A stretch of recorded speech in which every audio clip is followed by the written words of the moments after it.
dan dianggapnya orang yang menghadap Allah itu adalah orang yang mati, padahal orang yang menghadap Allah itu adalah orang yang hidup. Hari ini kita disadarkan pada sebuah peristiwa di mana kita sering buta mata kita, kita sering tuli telinga kita. Karena yang diperlukan oleh pengungsi hari ini adalah uang. Toko sudah mulai buka, warung sudah mulai buka, yang tidak punya adalah mereka uang. Kalau mereka makan mie tiap hari, yang diurus adalah hati, bukan mesin. Yang diurus bukan angka-angka, tapi manusia. Jadi saya... Hai guys, jumpa lagi dengan saya Hadi Purwanto guys. Kali ini kita akan mendengarkan pidato dari Kang Dede guys ya. Pidato yang membangun mentalitas anak bangsa kita guys ya. Yang menurut saya pribadi pidato Kang Dede ini sangat layak sekali dijadikan pidato dokumenter kenegaraan guys ya, karena sifatnya ini sangat membangun guys ya, membangun mentalitas anak bangsa kita guys ya. Nah, seperti apakah pidato Kang Dede ini guys ya? Mari kita saksikan guys, let's go guys.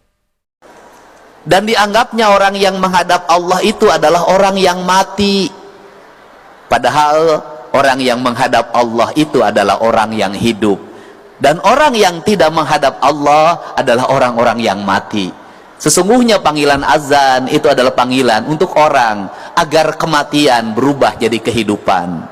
Mati telinganya, mati tangannya, mati hidungnya, mati matanya, mati lidahnya, mati hatinya. Maka suara azan itu mengingatkan dia untuk segera kembali hidup, agar telinganya hidup, matanya hidup, hidungnya hidup, lidahnya hidup, dan kematian matinya hidup. Kata orang Sunda itu, jaga panon ku awasna, jaga celik ku danguna, jaga irung ku angsena, jaga letah ku ucapna, jaga hate ku ikhlasna. Maka masjid itu sesungguhnya merupakan sumber dari kehidupan dan tempat untuk menghidupkan orang-orang yang mati. Maka orang-orang yang bersujud adalah orang-orang yang hidup. Orang-orang yang tidak pernah bersujud itu adalah orang-orang yang mati.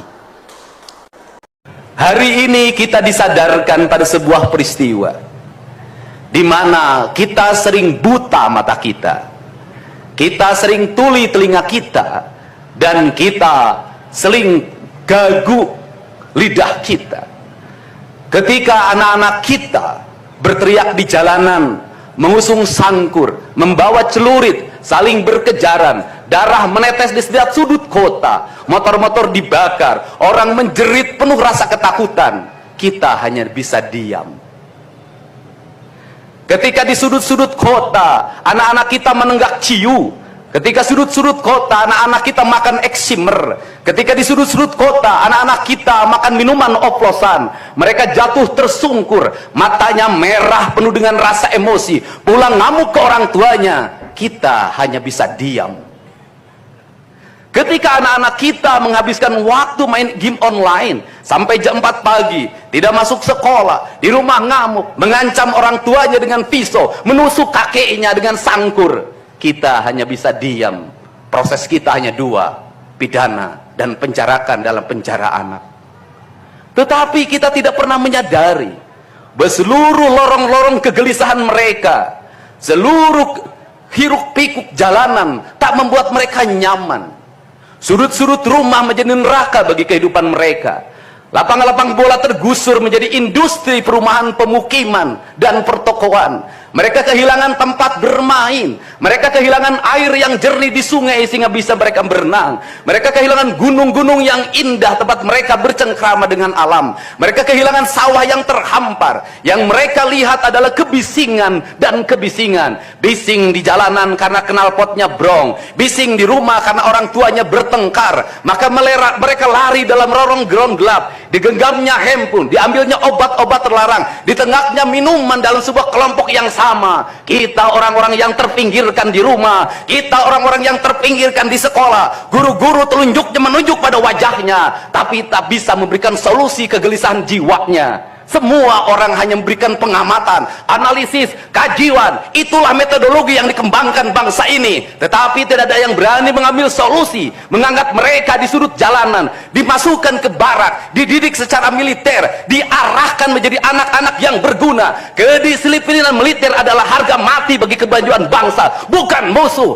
Pandangan-pandangan buruk terhadap militer adalah pandangan-pandangan orang yang takut anak-anak Indonesia bangkit, yang takut anak-anak Indonesia mencapai kemajuan. Mereka takut bangsa ini menjadi bangsa kokoh dan tegap. Mereka ingin bangsa Indonesia menjadi bangsa pemabuk yang setiap hari mabuk akan ilmu pengetahuan, yang setiap hari bertengkar di TV, yang setiap hari bertengkar di medsos, sementara hamparan kekayaan alam diambil sama mereka. Janganlah kita menjadi antek dari bangsa lain, memporak-porandakan diri sendiri dan bangsanya dengan alasan pengetahuan, dengan alasan hak asasi manusia.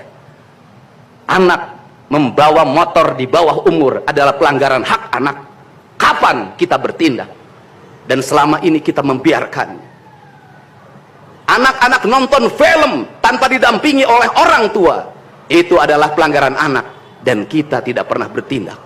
Anak-anak di bawah umur merokok, minum minuman keras, itu adalah pelanggaran hak anak. Semuanya kita berdiam. Anak-anak main game online, nonton tayangan-tayangan dewasa lewat media sosial, kita berdiam.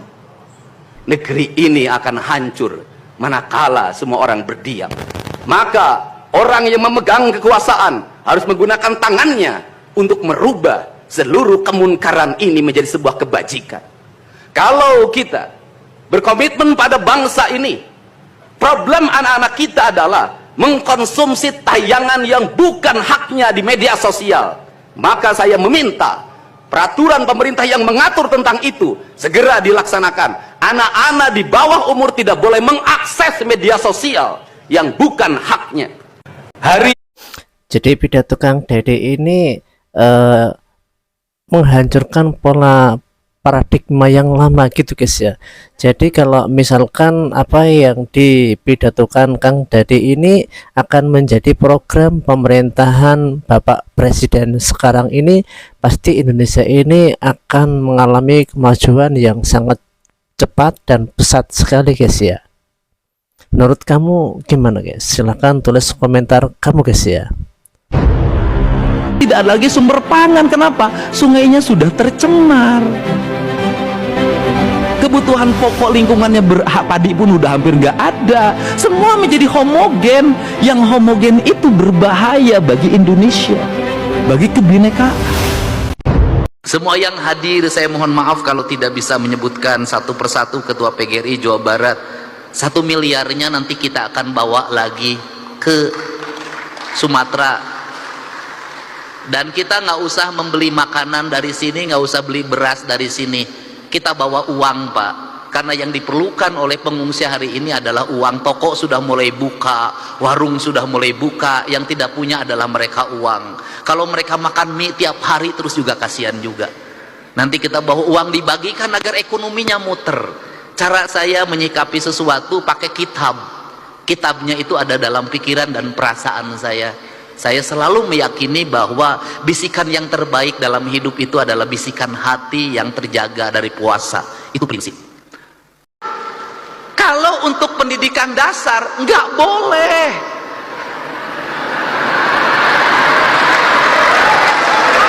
Nggak boleh. Kenapa? Yang dibentuk adalah karakter manusia, bukan mesin. Kalau SPJ bisa dibuat di rumah, klik kirim. Tapi pembentukan karakter nih yang Sukma Ayah harus belajar baca, nggak bisa. Yang diurus adalah hati, bukan mesin. Yang diurus bukan angka-angka, tapi manusia. Jadi saya tidak setuju anak SD menggunakan HP, anak SMP menggunakan HP. Kenapa? Pembentukan karakter dasar. Mereka harus tahu cara minum, mereka tahu cara makan, mereka harus bisa berlari, mereka harus bisa berjalan, mereka harus bisa bernyanyi, mereka harus bisa baca sastra, mereka harus bisa main musik, mereka harus bisa berinteraksi sosial. Kerakyatan yang dipimpin oleh hikmah kebijaksanaan dalam permusyawaratan perwakilan, ya harus manusia. Pada akhirnya yang dunia digital juga ada waktunya bertemu. Kenapa? Karena rindu tak pernah tertahan. Nanti ada kangennya, pegawai-pegawai Pemda kangen berkumpul, sebulan sekali bertemu. Kenapa? Karena rindu itu tak bisa hanya dengan video call, tidak hanya dengan chat. Pada akhirnya kita adalah manusia nyata, bukan manusia maya. Nah, kerangka ini harus dibangun. Sehingga apa? Ini tantangan buat MUI. Kalau selama ini selalu dikatakan dosa besar itu berzina, ya, judi, ya, tapi menurut saya hari ini harus ada yang ditingkatkan. Dosa yang paling besar itu adalah merusak alam. Paling besar. Yang berzina hukumnya dirinya dan istrinya dan keluarganya. Tapi membabat hutan di Ciwidey, membabat hutan di Pangalengan, banjir lumpur, triliunan uang dikeluarkan menormalisasi Citarum, pada akhirnya tidak bermakna karena lumpur gunung masuk Citarum dan meluap. Berapa penderitaan yang dialami oleh banyak orang. Dan sebaik-baiknya manusia adalah yang bermanfaat bagi orang lain, dan seburuk-buruknya manusia adalah yang melakukan kerusakan di muka bumi. Kenapa? Karena kerusakan alam memperpendek umur bumi, bukan hanya umur dirinya, tapi umur bumi, mempercepat proses kiamat. Dan sekarang kiamat mungkin terjadi karena teman saya namanya Ahmad sudah punya cucu, dia dipanggil kiamat sekarang. Ini para bupati hadir, terima kasih. Ini penting, Pak. Jadi apa concern kita, agama kita hari ini? Saya kemarin ketemu dengan ketua Persis, ketua Muhammadiyah, ketua NU. Saya bilang fikih yang paling kuat hari ini adalah fikih lingkungan. Kenapa? Malu, Pak. Anak-anak muda sekarang tuh tidak seperti kita masih jaga-jaga kalau ngomong. Anak muda sekarang tuh berani posting, Mbak, dan berani mencaci maki orang tuanya. Dia ngomong begini, kan kita malu kalau digituin. Orang Indonesia ini paling banyak berdoa, tapi orang Indonesia itu paling banyak bencana. Kan malu digituin, Mbak. Orang Indonesia itu paling banyak berdoa, tapi paling banyak orang yang sengsara. Orang Indonesia itu paling banyak berdoa, tapi buang sampahnya di sungai, buang sampahnya di mana saja. Membabat pohon itu bukan hanya 1 meter, tapi ribuan kubik, jutaan kubik, menimbulkan kesengsaraan, dan itu dibiarkan. Padahal tiap hari kita berdoa pada Allah, kita ingin dijauhkan dari bencana. Kita tiap hari berdoa pada Allah ingin dijauhkan dari bencana. Tapi menurut saya doa ini tidak akan bermakna kalau yang menjadi penyebab bencana terus dilakukan tanpa henti. Kita bicara hakikat, tapi syariatnya tetap terjadi kerusakan, tak ada makna. Untuk itu maka saya sampaikan, ini tantangan bagi pramuka. Hari ini Pemda Jawa Barat mulai menanami pohon-pohon ente-ente, areal perkebunan. Jadi gitulah guys ya, pidato dari Kang Deddy ini guys, muatannya sangat mengakar dan menghujam di hati kita semua guys ya. Pidatonya sangat mendung suasana spiritual dan religi guys ya. Oke guys, silakan tulis komentar kamu di kolom komentar guys ya. Sampai jumpa di waktu yang akan datang guys. See you next time guys.